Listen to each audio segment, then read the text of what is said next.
नमस्कार दोस्तों, नमो भारत न्यूज़ में आपका एक बार फिर से स्वागत है। दोस्तों, आपको याद होगा मई में भारत के साथ गलवान में झड़प के पहले ही चीन भारत में लगातार घुसपैठ की कोशिश कर रहा था और उससे पहले उसने भारत को मात देने के लिए एक बड़ा गेम खेला था, जिसमें उसने पाकिस्तान और नेपाल को भी अपनी तरफ मिला लिया था। पैसे के दम पर इन दो देशों को वो लगभग खरीद चुका है। इसीलिए उसने पाकिस्तान से भारत के खिलाफ बड़े युद्ध की तैयारी के लिए उसे तैयार रहने को कहा। दूसरी तरफ नेपाल को भी लिपुलेख और काला पानी जैसे इलाकों पर अपना दावा करने को कहा। ये बात और है कि बाद में चीन ने ही नेपाल के बहुत सारे इलाकों पर कब्जा कर लिया। अब इन तीन मोर्चों पर भारत से एक साथ युद्ध करने की प्लानिंग के चलते अब चीन ही खुद घिरता नजर आ रहा है। दरअसल भारत ने जो कूटनीति खेली है उसके बाद चीन का मुंह इतना सा रह गया है। आपको बता दूं कि कैसे भारत ने यहाँ पर जो है बड़ी ज़बरदस्त कूटनीति खेलकर चीन, नेपाल और पाकिस्तान तीनों को एक साथ ध्वस्त कर दिया है। पहले आपको मैं बता दूं कि चीन के साथ भारत ने क्या किया। दरअसल भारत चीन सीमा विवाद के बाद और इस पूरे मामले के बीच देश में चीनी सामानों के बहिष्कार की मांग तेज हो गई और इस आक्रोश को देखते हुए सरकारी स्तर पर भी चीनी सामानों पर रोक लगाने की कवायद तेज हो गई थी। इसका सबसे बड़ा उदाहरण तो आप 59 जो चीनी ऐप है उनके बैन होने के बाद से ही देख चुके हैं, बहुत बड़ा सा, जिसके बाद से चीन लाठी से पिटी किसी सांप की तरह तड़प रहा है। बता दें कि मोदी सरकार भारतीय बाजारों में चीनी सामानों की बिक्री पर रोक लगाने के लिए सख्त हो गई है। मोदी सरकार आत्मनिर्भर भारत को बढ़ावा देने और चीनी प्रोडक्ट्स के इंपोर्ट पर रोक लगाने के लिए कई रणनीतिक तैयारियां कर रही है। मोदी सरकार चीन से आयात किए जाने वाले कई रोज़मर्रा के सामानों पर भी भारी भरकम टैक्स लगाएगी। यानी ऐसे सामान जो आपको और हमको पता भी नहीं था और हम प्रयोग में लाते थे, जैसे कि नेल कटर हो गया, पिन हो गया, सेफ्टी पिन हो गया, ऐसे छोटे छोटे ऐसे इतने सारे सामान थे जिनका हमें पता भी नहीं था और वो चीन से बन कर आते थे।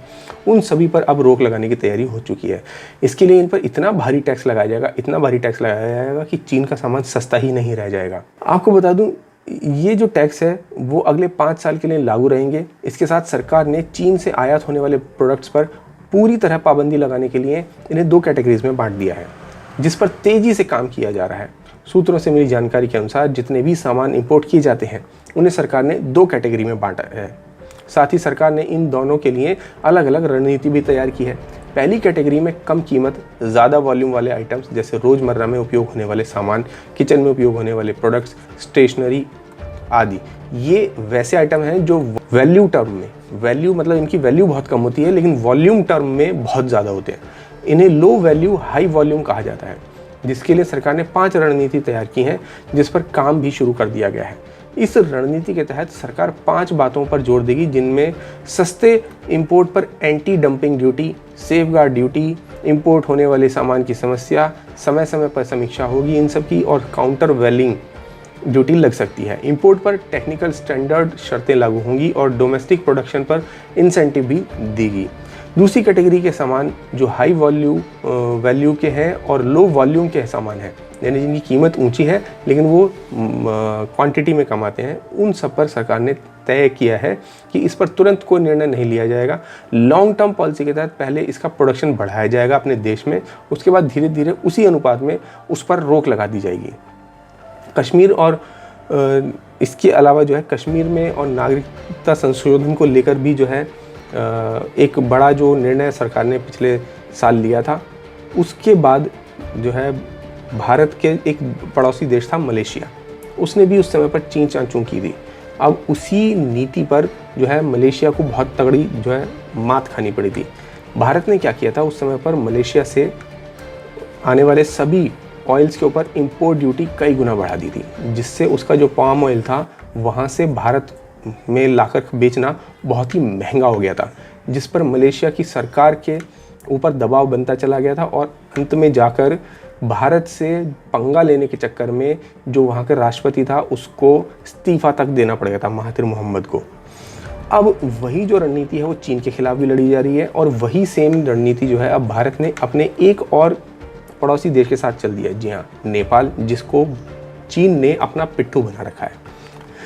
दरअसल यही पाम ऑयल वाली जो मुद्दा है ये मलेशिया से होकर नेपाल पर अब जाकर टिक गया है। क्यों टिक गया है उसको समझ लीजिए। दरअसल भारत द्वारा रिफाइंड पाम ऑयल के आयात पर रोक लगाने से नेपाल का बिजनेस पूरी तरह से ठप हो गया है। क्यों? क्योंकि जो पाम ऑयल था जो मलेशिया से आता था वो नेपाल ने क्या किया था, मलेशिया के से खुद खरीदना शुरू कर दिया था। और नेपाल क्योंकि वो ड्यूटी फ्री देश था हमारे लिए, तो मलेशिया का जो तेल था वो नेपाल रूट करके भारत में बेचा जाने लग गया था। और इसी तरह से इंडोनेशिया से भी जो तेल आता था वो भी इसी तरह से बेचा जाने लगा। तो भारत ने क्या किया, भारत द्वारा रिफाइंड पाम ऑयल के आयात पर जो नेपाल से आने लगा था उस पर रोक लगा दी गई। इससे नेपाल का जो बिज़नेस था वो पूरी तरह से ठप हो चुका है। नेपाल की कई रिफाइनरी कंपनी ऐसी हैं जिनसे भारत ने माल खरीदना ही बंद कर दिया है। इसके चलते उन कंपनियों ने अब कच्चा माल लेना भी बंद कर दिया, यानी जो कच्चा माल वो मलेशिया से लिया करता था नेपाल और रिफाइन करके हमें बेचा करता था, वो भी इंपोर्ट ड्यूटी फ्री सिस्टम में, वो भी अब उसका बंद हो गया। बता दें कि भारत सरकार ने बीते दिनों 39 ऑयल इंपोर्ट लाइसेंस को रद्द कर दिया है। इंपोर्ट लाइसेंस को रद्द करने के कारण पड़ोसी देश से आने वाला ड्यूटी फ्री शिपमेंट पूरी तरह से रुक गया। इसका असर नेपाल पर सबसे अधिक पड़ा क्योंकि वहाँ की रिफाइनरी मार्केट पूरी तरह से भारतीय ग्राहकों पर ही निर्भर करती थी। अब ये आप जानते हैं कि नेपाल सिर्फ एक चीज़ के लिए नहीं, हज़ारों चीज़ों के लिए भारत पर निर्भर करता है, लेकिन फिर भी चीन की गाने लगा था। अब उसको ये सबक सिखाने के लिए भारत ने एक बड़ा कदम उठाया और उसको उसकी औकात समझाई कि देखो सिर्फ रिफाइन ऑयल को ही अगर तुम्हारे यहाँ से बैन कर दे तो तुम्हारी हालत क्या होगी। उसका असर भी हुआ। नेपाल की पशुपति ऑयल इंडस्ट्री के अमित शारदा के मुताबिक अब रिफाइनर यहाँ क्रूड पाम ऑयल नहीं मंगवा रहे हैं क्योंकि खपत नहीं हो रही है। बस जितना ऑर्डर पहले दिया हुआ है उसे ही रिसीव कर रहे हैं और नेपाल में ये स्टॉक अब 70,000 टन पहुंच चुका है, यानी नेपाल का डोमेस्टिक स्टॉक ही 70,000 टन हो गया है। अगर इसे ख़त्म करना है तो लोकल डिमांड को बढ़ाना पड़ेगा, जो कि उनके पास है ही नहीं, क्योंकि उनके पास कोई अपनी वैसी बड़ी इंडस्ट्रीज़ नहीं है जिसमें वो पाम ऑयल को ख़त्म कर सके। इसी वजह से अब नेपाल ने क्रूड पाम ऑयल मंगाना कम कर दिया है, जिसकी गवाही आंकड़े दे रहे हैं। सरकारी आंकड़ों के अनुसार पहले नेपाल हर महीने 21,000 टन तक का कच्चा माल मंगाया करता था, जो अब 7,000 टन पर आकर टिक गया है। दरअसल भारत नेपाल से करीब 2/3 तक रिफाइंड पाम ऑयल लिया करता था क्योंकि वहाँ से वो ड्यूटी फ्री ऑयल आया करता था जो सस्ता पड़ता था। एक तो इंपोर्ट पर लगी रोक और दूसरा नेपाल के साथ जारी तीखे संबंधों के कारण नेपाल को अब बहुत बड़ा नुकसान हो चुका है। भारत बड़ी मात्रा में नेपाल से ऑयल लेता था, इसलिए नेपाल की इंडस्ट्री ने इस ओर काफ़ी इन्वेस्ट कर दिया था। अब इतना बड़ा इन्वेस्टमेंट होने के बाद अचानक से जब भारत ने डिमांड को ही ख़त्म कर दिया तो नेपाल की ये पूरी की पूरी इंडस्ट्री ही तबाह होने वाली है। इसमें 30 बिलियन नेपाली रुपए इन्वेस्ट किए गए थे और भारत ने करीब 45,000 टन जो कि 2018-19 में और लगभग 1,89,078 टन जो कि 2019-20 में इंपोर्ट किया था, ये सब अब यहाँ नहीं मंगाया जाएगा।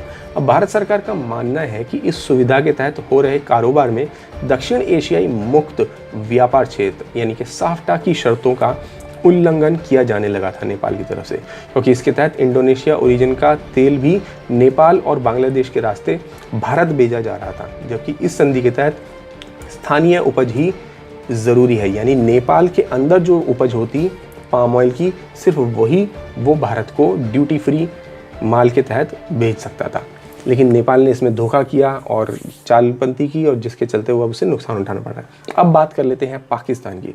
तो पाकिस्तान को तो आप पहले से ही जानते हैं, पाकिस्तान के ऊपर हमने उरी के समय से ही बहुत सारे प्रतिबंध लगा दिए थे, जिसके बाद से पाकिस्तान की आज ये हालत है कि वो अपने देश के नागरिकों को एक वक्त की सुबह का नाश्ता भी पूरा ठीक से नहीं खिला पा रहा है। इसके अलावा भारत ने पाकिस्तान से आने वाले तमाम तरह के जितने भी फल फ्रूट थे वो सब बैन कर दिए हैं। यहाँ तक कि सेंधा नमक भी जो पाकिस्तान से आया करता था आजकल उसे कोई नहीं खरीदता, उस तक को बंद कर दिया है।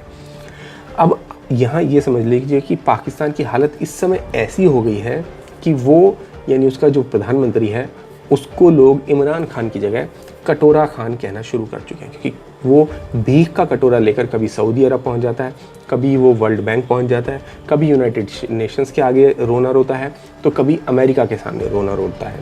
लेकिन उसके भीख के कटोरे में सिर्फ एक ही देश ऐसा है जो भीख देता है, ये आप समझ गए, उसी का तथाकथित दोस्त चीन।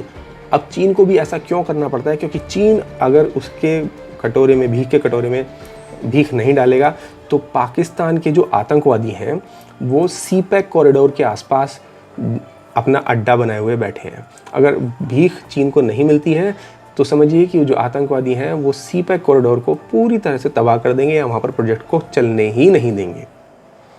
ये चीन की मजबूरी है कि अगर उसे वो सीपैक कॉरिडोर पर अपना काम आगे बढ़ाए रखना है या भविष्य में जाकर उसको अगर उस पर बिजनेस करना भी है तो उसे वहाँ पर हफ्ता वसूली पाकिस्तान को देनी ही पड़ेगी।